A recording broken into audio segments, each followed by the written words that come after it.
All righty, I am joined now by Clint Brewster, a national analyst for 247Sports. Clint, how's the start of your week been so far? It's been good. Thanks for having me on. I'm excited to talk about the transfer portal with you. Definitely. It seems like, KU's did a really good job of recruiting the portal. You can go back to last December. I think they had a top 10 class there for a little bit. And then as the juggernauts of USC, LSU, and Ole Miss kind of took over, they slid back. But let's start off here, give people a better idea maybe of what your role looks like within the transfer portal. Obviously, we have a top 247 ranking that we released a few weeks ago, in addition to kind of just the comprehensive ratings that we do. So for you, Clint, kind of what's your role look like for us so people can get kind of a better understanding of what you do? Yes, we try to rank accurately every player in the portal. There's been over 2,000 players. We've got over 600 ranked so far. So there's obviously a ton of players in it. There's a ton of film study, getting intel from college coaches and from our 24/7 staff like you and it's quite the process as you can imagine. We try to rank each player based off a combination of his college production and film, intel from coaches and staff, maybe his high school ranking in a lot of situations, and their NFL draft potential. So there's kind of a metric that goes into it.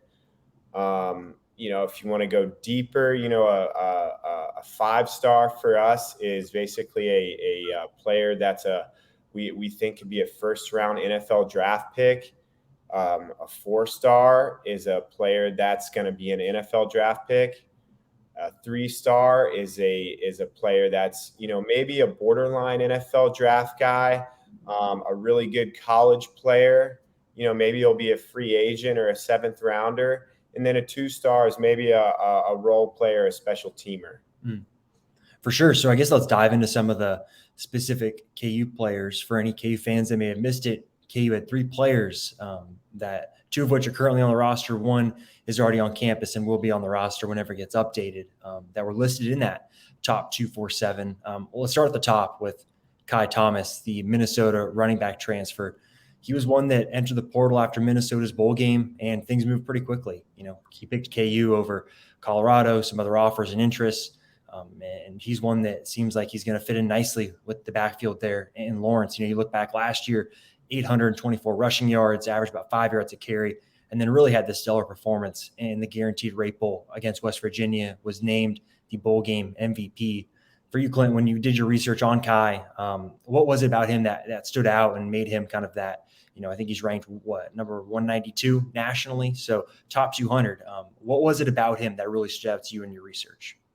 Yeah, I really liked him. Our rankings team really liked Kai Thomas. He's so much proven production. You'll hear me continue to say that, one of the biggest things that we look for in our metrics is proven production at the college level. And he had it as a freshman at Minnesota, former 4-star from Kansas.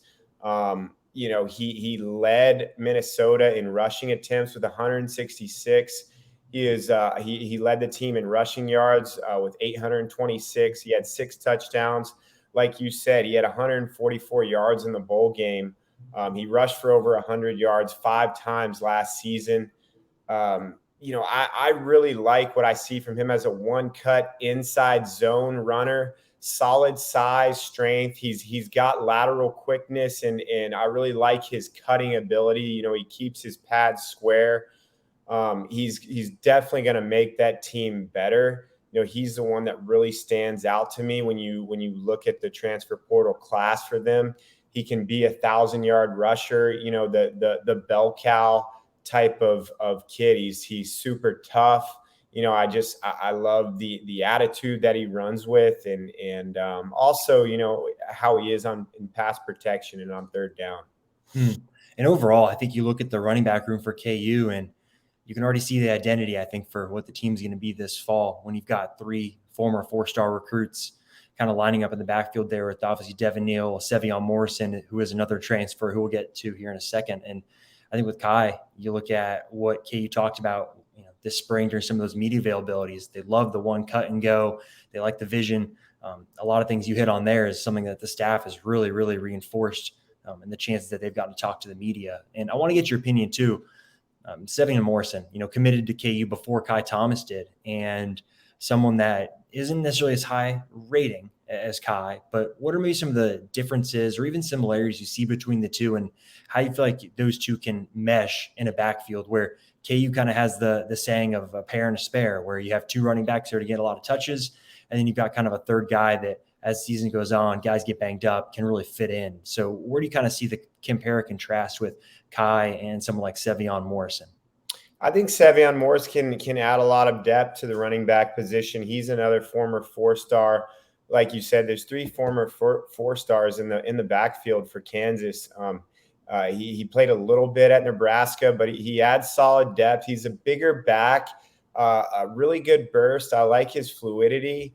A lot of production at the high school level. If you want to go back to his high school film, I had to kind of go back and look, since he didn't play a whole lot at Nebraska, but very fluid. He needs to get better reading holes and staying into running lanes, and he tries to freestyle a bit, but he's very talented. I think he can catch the ball as well, but you can see the trend that they want.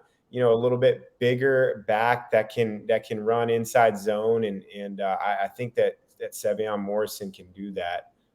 Definitely. And you mentioned the physicality. We'll get to someone on the other side of the ball in the trenches here in a second, but I think the physical aspect of things has been big for KU. You look at, maybe we'll hit on him later, but DeAndre Dwarren, the offensive line transfer from Buffalo, they've really recruited the offensive line this spring and trying to get more guys in there. And you look at someone like Tavita Noah, the tight end they got from junior college before the semester started. Physicality has been a big thing. And I think you look on the defensive side of the ball and what they got in Lonnie Phelps. He's one of those that I think circumstantially, I'm not sure why he didn't get more interest. He picked KU over an offer from Tulane, and that was it in terms of the offers that he reported. And he's one that I feel like if he entered the portal in the spring, when it seems like those types of players are more hotly coveted, he would have had a lot more interest. So for you, him coming in at number 203 nationally, what are some things that caught your attention that for someone that didn't start a bunch of games at Miami, Ohio, but was still rated really high? What kind of caught your attention there? Yeah, see, he had a lot of production. He like you said, he didn't play a ton, you said, but he had a good role. A lot of teams like a good rotation on the defensive front. But only two players tallied more sacks than Phelps last year. He had in the MAC conference. Only two players had more sacks, and so he had 9.5 sacks and 13.5 tackles for loss.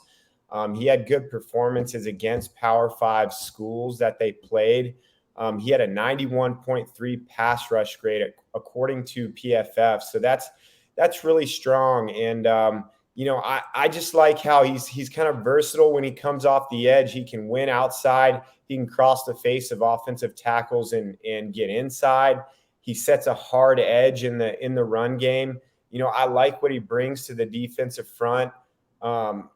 Like you touched on, he might have been a more coveted player if he entered the portal at a different time. But there's a lot to like, when you put on the film of Lonnie Phelps and especially what he did statistically, I think is really strong. And I think that he can be an impact guy for Kansas and really kind of raises the level of play on the defensive front there. And I'm curious for you, in your experience looking at some of these guys, the guys that go up a level, go from the MAC to the Power 5 or from FCS to Power 5, especially in the trenches, like in general, in your experience reading into some of this stuff, how has that transition gone? Because I think it's a fair question to have for someone making that step up to going from playing, Kent State, Akron to playing Texas and Oklahoma. In your experience, how have some of those players kind of fared in kind of the time you've been doing this? Well, I think that you really got to look at how they played against, their non-conference. A lot of these, these smaller schools in their non-conference games, um, uh, they you got to see how they perform against those bigger schools. And I think that Kansas really studied, how he played against the two Power Five programs. And I think he recorded 2 sacks in those games, so I think you got to look at that, with the guys at the smaller schools, and Phelps definitely proved that he could play in those big time games against Power Five teams. Definitely. And I think getting to see him this spring too at spring practice really stood out. I think physically, he's one of those guys that I think if you walk by and, we get to see for about 15, 20 minutes to start, and you walk up and down the sideline, he's one of those guys that kind of just pops out, got kind of the wide shoulders with like the V waist, and just looks the part. So really interested to see how he fares. Obviously, KU lost Kyron Johnson. He's now with the Philadelphia Eagles, and they needed someone that's a pass rusher, and it certainly seems like they got him. You mentioned the PFF numbers earlier. Some of those pressure numbers are pretty eye popping. I think like 25% pressure rate on pass rush snaps, like things like that. If that is able to translate, I think could help out some of those other aspects on defense, especially on the back end. And that kind of leads me into the third guy that was in the top 247, which is Purdue transfer Marvin Grant, coming in at number 236, 6'2", 210-pound safety from Purdue. Production, you mentioned that a couple of times. He definitely produced last year. In terms of the production and what you saw, what caught your attention there? Yeah, definitely his size. He's 6'2", 210. That's elite size at the safety position. He can affect the run game. He also had 3 pass breakups and a forced fumble. So he fills up the stat sheet. He had a great production. He stayed on the field at a Power Five program. In the Big Ten, he played every game for Purdue and had the 7th most snaps of any defensive player last year. He's really smart. He is academic all Big Ten. He's tough. He can play up close to the line of scrimmage. He can drop back in the passing game. I really like his run integrity, though. He's got great toughness. He'll come up and hit you. He's a guy that can be the leader and really, set the tone for the defense. Every defensive coordinator's got to like a kid like that. I think that was a really good pickup. Again, when you talk about the proven production that he's had and the experience, veteran experienced player.